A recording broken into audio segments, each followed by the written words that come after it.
Hi mga kamakina, nakakuha na ako ng regulator. Ito, dalawa. Pero naisip ko,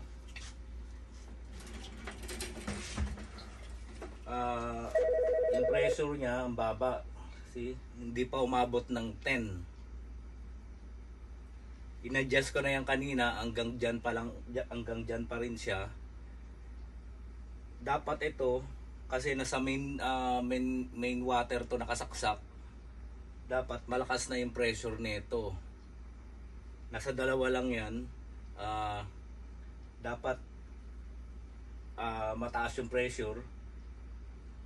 Pag mahina yung pressure, so ibig sabihin mahina yung nasa loob ng unit natin.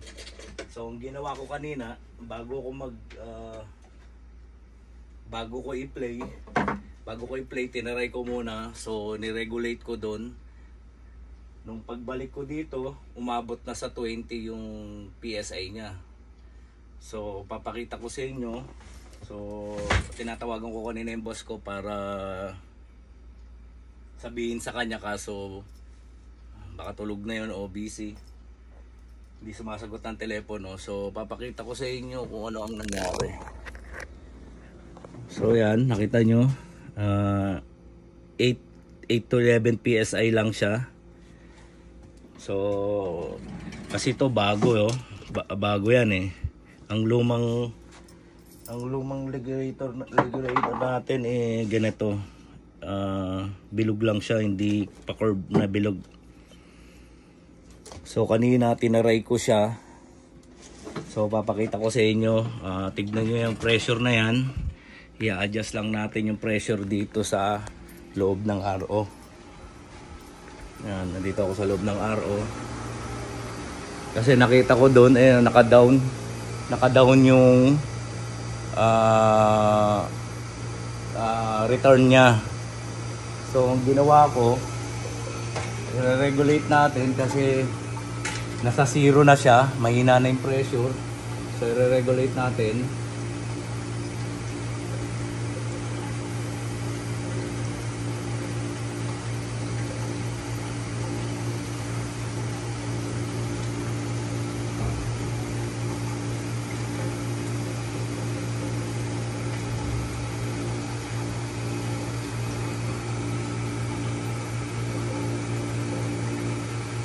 Ayan na. Dapat ganyan siya. Kanina nasa zero na yung pressure niya. Dapat ganyan. So ngayon titignan natin sa loob ng office yung machine para makita nyo kung ano nangyari. So nakita nyo mga kamakina, pumalo na siya ng 20 PSI. So yung RO, may problema yung RO natin. Kita nyo, 20 PSI na siya. So walang problema yung regulator natin kung hindi yung pressure mismo sa RO. Okay mga kamakina. So mare-regulate na natin to. Mare-regulate na natin kasi okay na yung pressure niya.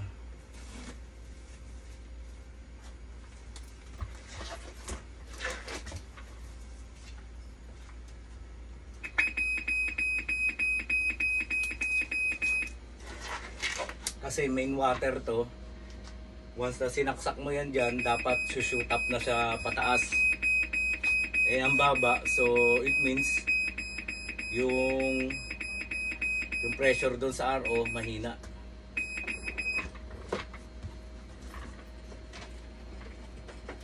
Yan, tingnan mo, naka-adjust na kagad siya sa 20 PSI.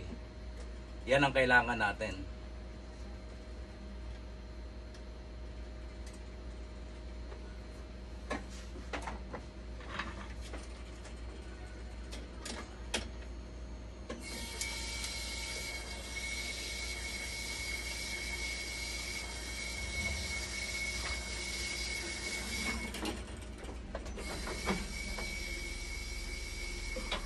Ilagay natin sa dialysis para makuha natin yung pressure.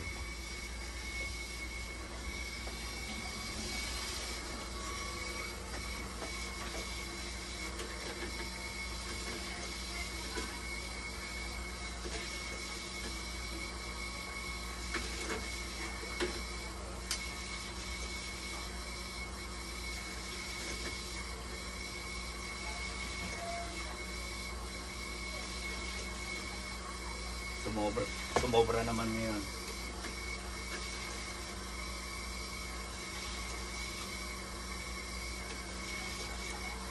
Yan. Okay na, 20 PSI na siya.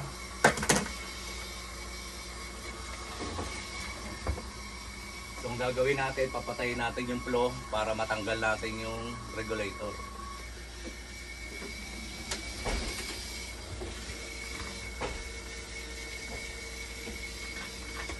Patayin nyo yung tubig para hindi kayo ma-sprayan.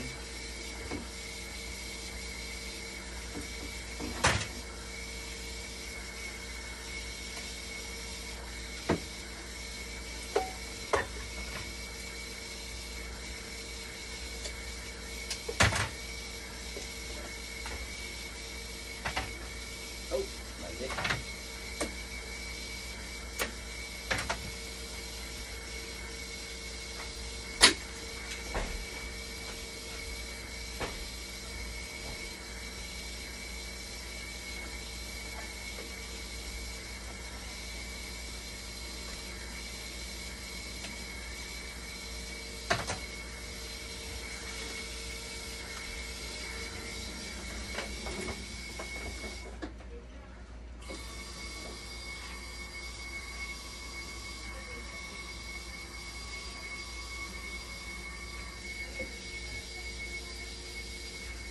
Ay, nakapatay. Napatay pala natin, di natin nabuksan.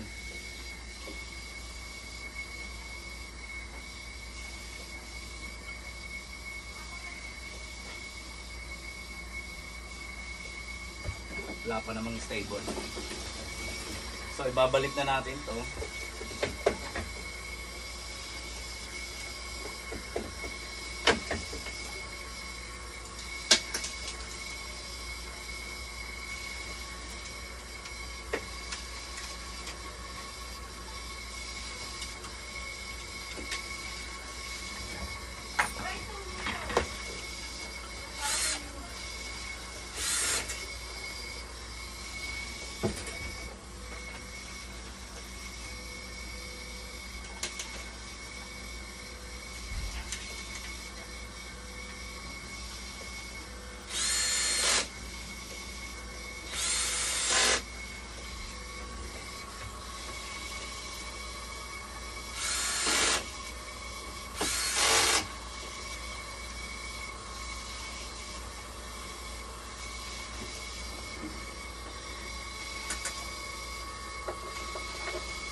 Kunyari may pasyente tayo.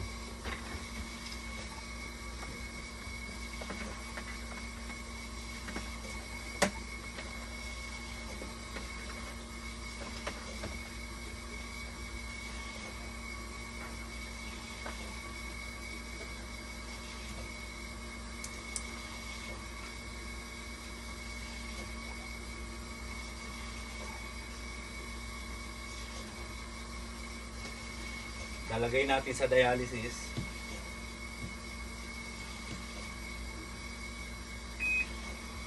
Tapos nalagyan natin ng pera para sa sense, blood sense.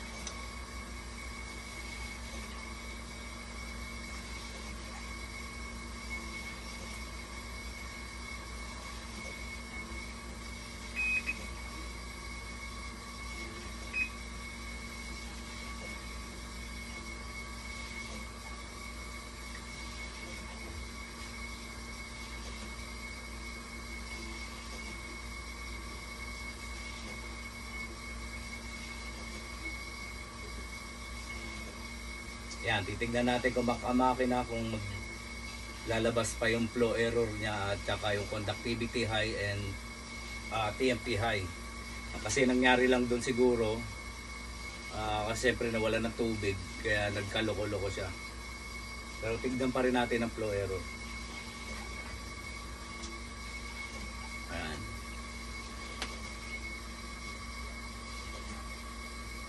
Yan, kunyari yan, may pasyente tayo.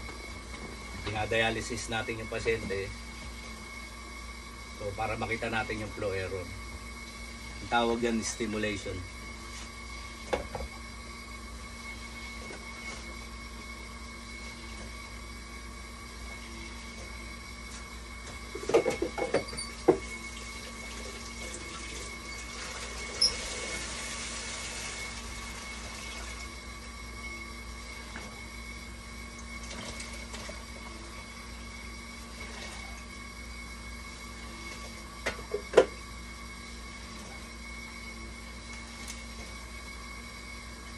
So, ang nangyari pala, walang problema yung regulator natin. Papalitan ko sana, galing sa ibang machine.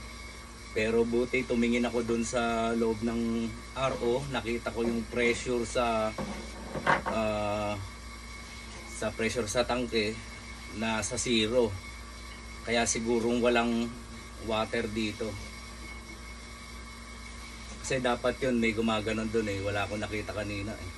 Talagang down siya sa zero.